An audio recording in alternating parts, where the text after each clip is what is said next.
Assalamualaikum warahmatullahi wabarakatuh. Halo anak solih dan solihah, kembali lagi bersama Bu Guru. Hari ini kita akan belajar PAI bab 6 materi LKS. Ayo berwudu. Wudu adalah bersuci dari hadas kecil atau kotoran dengan menggunakan air. Wudu dilaksanakan sebelum mendirikan sholat. Perintah wudu terdapat dalam Al-Quran surah Al-Ma'idah ayat 6 yang artinya, hai orang-orang yang beriman, apabila kamu hendak mengerjakan sholat, maka basuhlah mukamu dan tanganmu sampai dengan siku, dan sapulah kepalamu dan basuhlah kakimu sampai dengan kedua mata kaki. Rasulullah Shallallahu Alaihi Wasallam bersabda, Allah tidak menerima sholat seorang di antara kamu sampai ia berwudu. Hadis riwayat Bukhari, Muslim, Abu Dawud, dan At-Tirmizi. Berwudu haruslah menggunakan air yang suci lagi mensucikan atau air mutlak. Adapun air yang suci lagi mensucikan adalah air sungai, air salju, air sumur, air laut. Nah, ada juga cara bersuci yang lainnya. Jika tidak ada air yang suci dan mensucikan di sekitar kita, maka kita bisa bersuci dengan menggunakan cara tayamum. Ini bisa kita gunakan atau bisa kita lakukan pada keadaan yang darurat. Misalnya ketika kita sedang berada di perjalanan dan tidak bisa menemukan air wudhu, ataupun ketika kita sedang ada di kendaraan, di kereta, di pesawat, dan lain sebagainya. Pada intinya, tayamum bisa digunakan ketika keadaan darurat dan tidak ada air sama sekali di sekitar kita.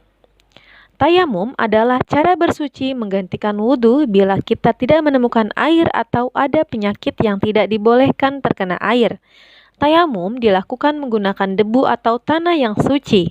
Cara bersuci dengan air atau berwudu berbeda dengan cara bersuci dengan debu atau tanah yang suci atau yang disebut tayamum. Adapun ketentuan wudu sebagai berikut. Yang pertama, syarat-syarat wudu. Yang pertama, syarat wudu adalah beragama Islam. Yang kedua, mumayyiz, yaitu orang yang sudah dapat membedakan perbuatan benar dan salah. Yang ketiga, tidak berhadas besar. Yang keempat, menggunakan air suci dan mensucikan. Yang kelima, tidak ada yang menghalangi sampainya air ke kulit. Yang kedua, ada rukun wudu. Yang pertama, niat. Yang kedua, membasuh muka. Yang ketiga, membasuh kedua tangan sampai siku. Yang keempat, mengusap kepala.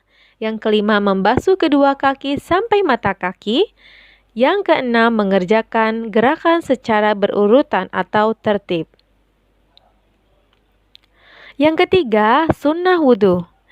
Sunnah wudu meliputi membaca basmalah pada permulaan berwudu, menggosok gigi, mencuci kedua telapak tangan sampai pergelangan. Yang keempat, berkumur dan membersihkan hidung, lalu mengusap seluruh kepala dan mengusap kedua telinga. Selanjutnya, mendahulukan anggota wudu yang kanan daripada yang kiri, dan yang terakhir adalah membaca doa selesai wudu. Yang keempat, hal-hal yang membatalkan wudu. Yang pertama, buang angin. Yang kedua, buang air kecil.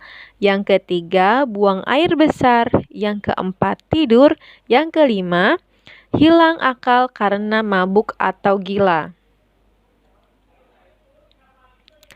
Nah, tugas kalian adalah silahkan kalian lakukan praktek berwudu.